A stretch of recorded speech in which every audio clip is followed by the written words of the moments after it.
तो हो सकता है कि कोई व्यक्ति सोचे या भक्त सोचे कि मेरा हृदय तो प्रभु जी एकदम पत्थर की तरह है, पिघलता ही नहीं भगवान के लिए, तो उसी पत्थर पे राम का नाम उकेर लीजिए। उकेरना समझते हैं, इंस्क्राइब कर लीजिए। तो अब आप जानते हैं कि जिन पत्थरों पे राम का नाम था वो सारे पत्थर समुद्र पर ही तैर गए। उसी प्रकार से भले ही मेरा हृदय पत्थर जैसा है, लेकिन अगर इसमें राम का नाम उकेरा गया है बारंबार नामोच्चारण के अभ्यास के द्वारा, तो मैं निश्चित रूप से इस जगत से तर जाऊंगा। बिल्कुल स्पष्ट है। लेकिन आप जानते हैं कि नाम को अगर या किसी अक्षर को पत्थर पे उकेरना है तो उसके लिए अभ्यास की जरूरत है। ऐसा नहीं कि वो छट से लिख जाएगा। इसीलिए प्रभुपाद जी यहाँ कहते हैं कि देखिए, एक अशुद्ध जीव के लिए भगवान की स्मृति मृत्यु के समय संभव नहीं है। इसलिए जीवन की शुरुआत से ही व्यक्ति को भक्ति का अभ्यास करना चाहिए। तो फिर आप लोग किसी का मुंह लटक जाएगा, हम तो जीवन के अंत से कर रहे हैं। तो ठीक है, जहां आपका अंत है वहीं एक बिगिनिंग है, वहीं एक शुरुआत है।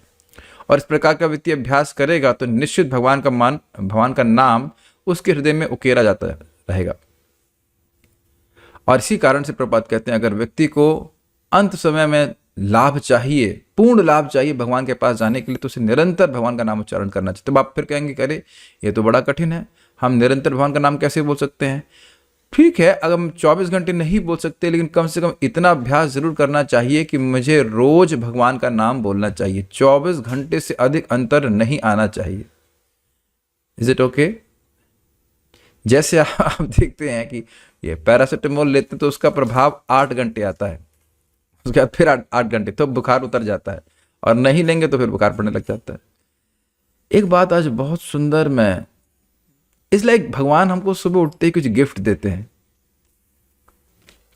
हाँ, तो मैं खाली कह रहा था कि जब हम कोई बीमार होते हैं तो हमारे आंखों के सामने दवा होती, से कहते हैं प्रत्यक्षतः मेरे सामने दवा है और प्रत्यक्षतः मैं उसको ग्रहण कर रहा हूं।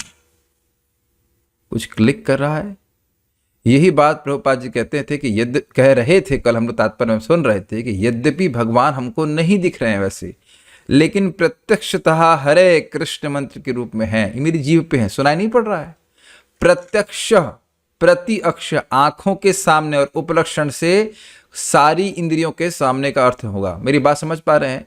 जब बोल रहे हैं आंखों के सामने, तो उसको आप समझ लेना चाहिए कि कान के सामने तो उन्हें भी प्रत्यक्ष है। कई बार हम लोग बोलते हैं हमने प्रत्यक्षतः सुना था, आंखों के सामने सुना, ऐसे अर्थ नहीं देगा। कहने का मतलब अपने कानों से सुन के आ रहे हैं। एक सिंपल सी बात, ये दवा मेरी आंखों के सामने है और मैं अपने आंखों के सामने से ग्रहण कर रहा हूं। उसी प्रकार से इतना विश्वास करें कि मैं हरे कृष्ण मंत्र नहीं बोल रहा हूं, मैं भगवान का साक्षात संगति कर रहा हूं।